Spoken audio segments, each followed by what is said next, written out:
చెప్పి చెప్పి చెప్పి చెప్పి ప్రజల చెవిలో క్లారిఫ్లవర్ పెట్టేసి సంపద సృష్టిస్తాను, నేనైతే చేస్తాను, అంత గఫాలండి. నేను నెత్తినోరు బాదుకొని, అంటే జగన్ కూడా అదే అన్నాడు, ఎలక్షన్స్ ముందు మేము నెత్తినోరు బాదుకొని చెప్పినాము అని చెప్పేసి. ఇవన్నీ ఎందుకు చెప్తామంటే, ఒకటండి, వాస్తవంగా ఇది చేస్తే చేశారు అని చెప్పాలి, చేయకపోతే చేయలేదు అని చెప్పాలి. జగన్మోహన్ రెడ్డి గారు చేసిన వాటన్నిటినీ కూడా ఏదో జరిగిపోతుంది, రాష్ట్రం శ్రీలంక అవుతుంది, ఇప్పుడు రాష్ట్రం శ్రీలంక అవుతుంది అని చెప్పేసి ఈనాడోడే హెడ్డింగ్లు పెట్టాడు. ఇది జగన్మోహన్ రెడ్డి గారు డీబీటీ ద్వారా, జగన్మోహన్ రెడ్డి గారి లెక్కల ప్రకారం సంవత్సరానికి 75,000 కోట్లు ఎంతో ఇచ్చేవాళ్ళు డీబీటీ ద్వారా. చంద్రబాబు ఇచ్చిన సూపర్ 6 అమలు చేయాలంటే 1,75,000 కోట్లు కావాలా డీబీటీ ద్వారా. అప్పుడు ఎందుకు రాష్ట్రం శ్రీలంక కాదు అని చెప్పేసి ఈనాడోళ్ళు ఎందుకు అడగరండి? ఇప్పుడు జగన్మోహన్ రెడ్డి గారు ప్రశ్నించేది అదే, ఎందుకు ఆ రోజు అడగరు? జగన్మోహన్ రెడ్డి గారి పరిపాలన గురించి ఏదో రాష్ట్రము ఇదైపోతుంది అలా అయిపోతుంది అని చెప్పేసి నేను ప్రతి ఒక్కరికి చెప్తున్నా అండి, ఎడ్యుకేటెడ్ పర్సన్స్ కి, లేకపోతే ఇంటలెక్చువల్స్ కి, ఎవరైతే ఏదో బటన్ నొక్కడం వల్ల అవుతుంది అది అన్న వాళ్ళకి నేను చెప్పే సమాధానం ఏంటంటే, జగన్మోహన్ రెడ్డి గారు ఏదైతే ఇస్తా అన్నారో వాటన్నిటికీ కూడా మన వచ్చే ఇన్కమ్ లో నుంచి సర్దే నేను ఇస్తా అని చెప్పారు తప్పితే ఎక్కడ అలివిగాని హామీలు ఇవ్వలేదు. Like educated people should all think twice. ఇప్పుడు వాళ్ళు ఎల్లో మీడియా చెప్పి చెప్పి చెప్పి చెప్పి దాన్ని నిజం అనుకుంటున్నారు. అంటే అది చెప్తున్నాను కదండి, చంద్రబాబు మీడియాలో పేపర్ మీద పవర్ఫుల్గా ఉంటాడు. ఇప్పుడు చంద్రబాబు బయటికి వెళ్తే ఒక 10 మంది కూడా ఎందుకు కనిపిరండి? ఇప్పుడు జగన్మోహన్ రెడ్డి గారి క్రేజ్, చంద్రబాబు నాయుడు గారి క్రేజ్ చూడండి. ఎందుకంటే జగన్మోహన్ రెడ్డి గారు చేసిన ప్రతి పని పేదవాడికి టచ్ అయింది. ఇక్కడ చంద్రబాబు పేపర్ మీద ఈనాడోళ్లకు, ఆంధ్రజ్యోతులకు వాళ్లకు టచ్ చేసాడు తప్పితే సామాన్యుల గారికి టచ్ చేయడు. కాబట్టి చంద్రబాబు మీద అసలు ఆ కైండ్ ఆఫ్ ఇది ఉండదు, ప్రేమ ఉండదు, లవ్ ఉండదు ప్రజలకి. ఇక్కడ చెప్పడమే తప్ప, ఇప్పుడు 2016 నుంచి పవర్ పాయింట్ ప్రెజెంటేషన్ లో వాళ్ళ క్లిప్పింగ్లే చూపించాం కదండి, ఈనాడోళ్ళ క్లిప్పింగ్లే కదా, మనవి కాదు కదా. ఈనాడోళ్ళు కేసు వేసుకోవచ్చు జగన్మోహన్ రెడ్డి గారి పైన, అవి మావి కాదు అంటే. ఇంతకంటే సాక్ష్యాధారాలు ఉంటాయండి, చూపించారు, మరి దానికి సమాధానం చెప్పాలి కదా ఈనాడు, అస్సలు చెప్పరు. ఇప్పుడు జగన్మోహన్ రెడ్డి గారు 75,000 కోట్లు ఎంతో సంవత్సరానికి డీబీటీ ద్వారా మనకు ప్రజలకు డబ్బులు ఇస్తంటే రాష్ట్రం శ్రీలంక అయిపోతుంది అన్నప్పుడు, చంద్రబాబు నాయుడు చేసిన హామీలకు రాష్ట్రం ఏం కావాలండి? అప్పుడు ఎవరు అడగరు. జయప్రకాష్ నారాయణ రాడు, గొట్టంగాడు రాడు, ఎవ్వడు రాడు. ఇంత గజ్జ అండి నేను అనేది, ఇంత గజ్జ. మరి ఇప్పుడు ఎవరైనా కానీ రాష్ట్రం మీద ప్రేమ ఉన్న వాళ్ళకి, కుహనా మేధావులకి, జగన్మోహన్ రెడ్డి గారైనా, చంద్రబాబు అయినా, ఇంకొకరైనా, they have to come out and they have to question. They have to ask the politicians, like, why are you giving these manifestos? Like, why are you declaring these schemes? Where are you going to get the money from? Source of income, ఎక్కడి నుంచి తీసుకొస్తావు? Source of funding, అప్పు చేస్తావా అంటే ఒకటే మాట, నేను సంపద సృష్టిస్తా అంటాడు. ఈ రోజు వచ్చేసి అదే వ్యక్తి నాకు చెవులో చెప్పు సంపద సృష్టించడానికి నేను సృష్టిస్తాను అని చెప్పేసి మాట్లాడడం ఎంతవరకు సమంజసం అండి? నేను అనేది ఒకసారి ప్రజలు కూడా ఆలోచన చేయాలి. జగన్మోహన్ రెడ్డి గారు is the first chief minister కానీ, లేకపోతే first head of the party కానీ, పవర్ పాయింట్ ప్రజెంటేషన్ వేసి మేనిఫెస్టో రిలీజ్ చేసిన the first person in Indian history. నేను గర్వంగా చెప్పగలను ఆ విషయంలో. మా అన్న గురించి నేను గర్వంగా గుడ్డల మీద చేసుకుని గర్వంగా చెప్పగలను. అంటే ఆర్థిక స్థితిగతుల గురించి పవర్ పాయింట్ ప్రజెంటేషన్ వేసి, ఇప్పుడు అది తప్పైతే బ్లేమ్ చేసి జగన్మోహన్ రెడ్డి గారినే కదా. మేనిఫెస్టో రిలీజ్ చేసి ఎలా ఇవి ఇంప్లిమెంట్ చేస్తామంటే, మా దగ్గర ప్లాన్లు ఉన్నాయి, సంపద సృష్టిస్తాను, 5,000 కాదు 10,000 ఇస్తాను వాలంటీర్లకు. పచ్చి మోసం కాదండి. 5,000 కాదు 10,000 ఇస్తారని నమ్మించి గొంతుకోయడం కాదండి. మిమ్మల్ని అడుగుతున్నా, సామాన్యులనే అడుగుతున్నాను. 5,000 కాదు 10,000 ఇస్తా అన్న వాళ్ళని ఈ రోజు కంప్లీట్ గా పక్కన పెట్టి, సచివాలయం ఉద్యోగస్తుల్ని 40,000 మందిని తీసేసి, జగన్మోహన్ రెడ్డి గారు చెప్పారు 2,30,30,000 ఉద్యోగాలు హాంఫర్ట్ అయినాయి. ఇది నమ్మించి మోసం కాదా అండి? ప్రజలు ఆలోచన చేయాలి. నేను అనేది ఏంటంటే, ప్రదీప్ కోసమో ఇంకొకరి కోసం కాదు, మీ పిల్లల భవిష్యత్తు కోసం, మీకోసము మోసకారి రాష్ట్రాన్ని పరిపాలిస్తుంటే ఏమవుతుందండి? జగన్మోహన్ రెడ్డి గారు అదే చెప్పారు, బాబు షూరిటీ, మోసం గ్యారంటీ. ఇప్పుడు అన్ని మోసాలు కాదా? అన్నా క్యాంటీన్లు పెట్టినామంటారు. అన్నా క్యాంటీన్లు ఎక్కడ కూడా లేదండి. సూపర్ 6 అన్నా క్యాంటీన్లు కాదు, 204 అన్నా క్యాంటీన్లు అంట. ఒక్కొక్క అన్నా క్యాంటీన్ లో 1000 భోజనాలు వేసుకున్నా గానీ దాంట్లో 400 భోజనాలు ఇచ్చి 500 అయిపోయినాయని కూడా చెప్పుకున్నారంట మిడిల్ మెన్లు. 1000 భోజనాలు ఇస్తే నీకు 200 అన్నా క్యాంటీన్లు ఎంత? 2 లక్షలు. రాష్ట్ర జనాభా 5 కోట్లు. ఏ విధంగా ఏ మూలకు సరిపోతుందండి? Not even 0.25% of the total population are getting food at Anna canteens. ఇంకా మరి అన్నా క్యాంటీన్ వల్ల దేనికి ఉపయోగము, ఎవరికి ఉపయోగం? మీరు చెప్పుకోవడానికి, గఫాలు కొట్టుకోవడానికి, డబ్బాలు కొట్టుకోవడానికి తప్పితే. ఇదే విషయం గురించి జగన్మోహన్ రెడ్డి గారు అవార్డు ఇవ్వాలనుకున్నాను చంద్రబాబు నాయుడుకి. ఒక్కసారి వినండి. చంద్రబాబు నాయుడు గారిని ఎవరైనా క్వశ్చన్ చేస్తారేమో అని, క్వశ్చన్ చేస్తే తీవ్ర పరిణామాలు వాళ్ళకు ఉంటాయి అని రెడ్ బుక్ రాజ్యాంగం నడిపిస్తా ఉన్నారు.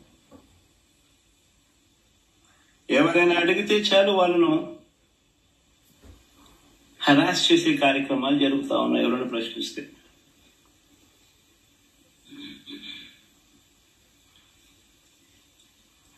ఎవరైనా మా హామీలు ఏమైనా అని చెప్పి మన రాయచోటిలో చంద్రబాబు నాయుడు గారిని ప్రశ్నిస్తే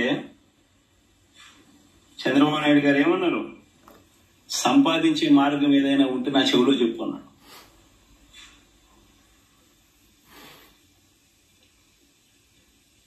అంటే ఎంత వెటకారం అయిపోయింది అంటే,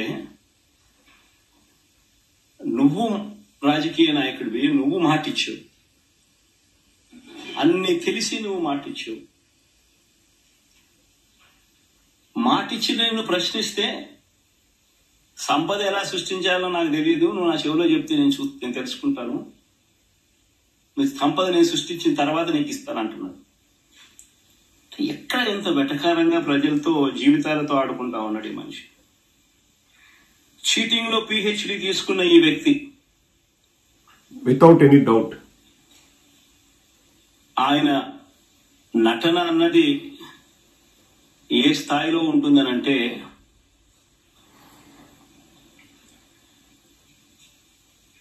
తానిచ్చిన హామీలను తానే ఎగరగొడతాడు. బాగా తెలుసు.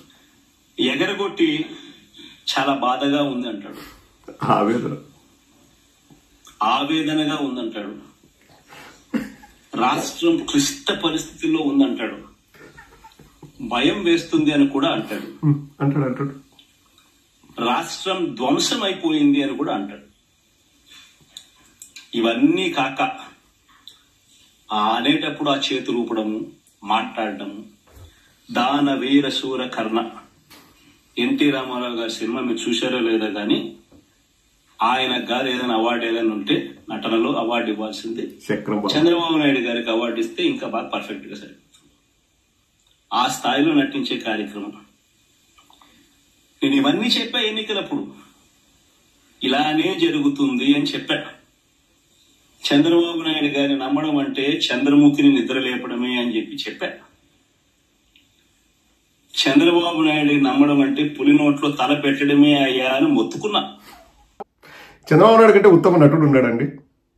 ఇప్పుడు చంద్రబాబు నాయుడు చేసే పనులు ఎంత అంటే, ఒక పక్కేమో నేను విజనరీ అంటాడు. నాకు ఇప్పటికీ అర్థం కదండి. మీరు కింద కామెంట్ సెక్షన్ రాయాలి. ఒకప్పుడు నేను ప్రపంచాన్ని సృష్టించా, కంప్యూటర్ కనిపెట్టా, సెల్ ఫోన్ కనిపెట్టా, నేనే చేసా, డ్రోన్లు కనిపెట్టా, ChatGPT, artificial intelligence, everything technology అనే దానికి నేను ఫాదర్ని అని చెప్తాడు కదా.